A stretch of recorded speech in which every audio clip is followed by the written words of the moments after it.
There's so much more to an annual fee credit card than just the rewards that you get back from that card. If you don't know who I am, my name is Kenny Johnson. I operate a credit repair company here in Montreal, Quebec, and we service clients all across Canada. If you need assistance with your credit, you can send us an email info@kennyjohnsonuniversity.com. So when people get credit cards, typically they assume that, hey, I need to try to maximize rewards to cover the annual fee. And I feel that this is a big misconception on how these cards should be viewed. I feel like there's so much more value to these cards than just, hey, let me try to recoup on these reward points, or let me just try to get the interest rewards that come along with the card, and then I'll just close the card later on or downgrade to another card, which is completely fine. If that's the game that you want to play, go ahead. But if you have bigger plans for yourself, if you have bigger goals, then I advise that you continue to watch this video and take the advice that I'm about to give. Now, typically, when you're working towards increasing the credit limit on your credit cards, then you probably have goals, maybe for business, or maybe you're have a project as far as one of your properties, anything across that avenue. But the thing that we need to understand, an annual fee just isn't an annual fee, but it also gives you access to higher credit limits.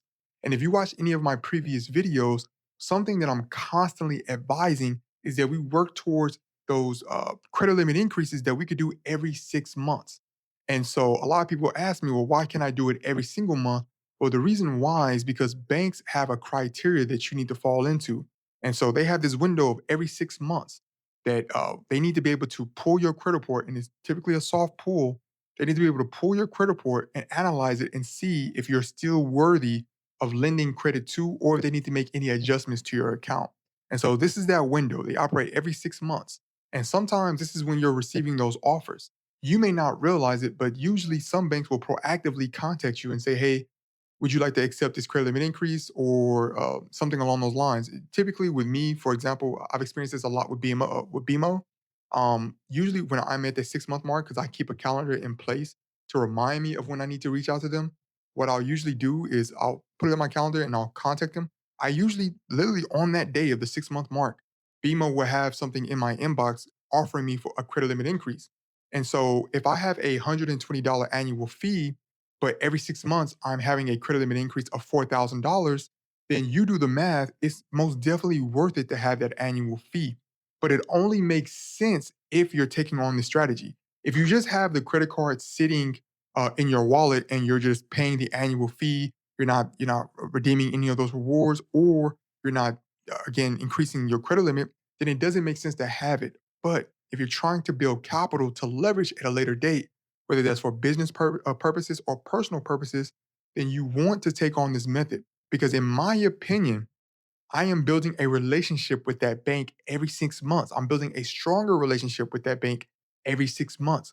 And I know I'm going to get other products offered to me that I can leverage as well.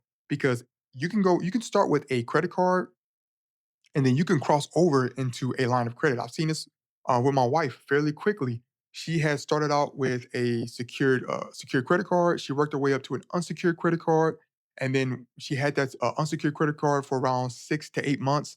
And then her bank had actually offered her a $30,000 line of credit. And so this is what it looks like to build a relationship. You could start small. You don't have to jump into the deep end and have this high annual credit limit. You could start with the $0 annual fee credit card, work your way up.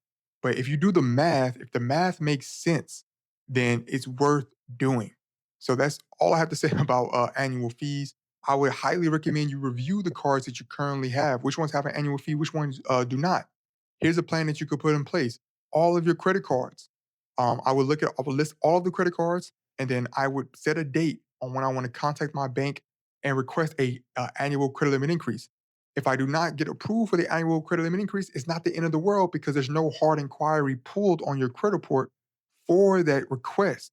Okay, this has no negative impact towards your credit. So you can do this. If you get denied, you can ask them, well, hey, why did I not get approved for the annual credit limit increase? Sometimes they will share, sometimes they won't. But if you have a baseline card, maybe that's a sign for you to increase or to upgrade to the next tier credit card so that you can access higher amounts of credit. And so, if you found this information useful, then I highly encourage you to leave a comment, or you can just share. Maybe you've been doing this yourself. You can just share your experience with doing this But also, if you need help with your credit, you can send us an email, info@kennyjohnsonuniversity.com. And until next time, peace.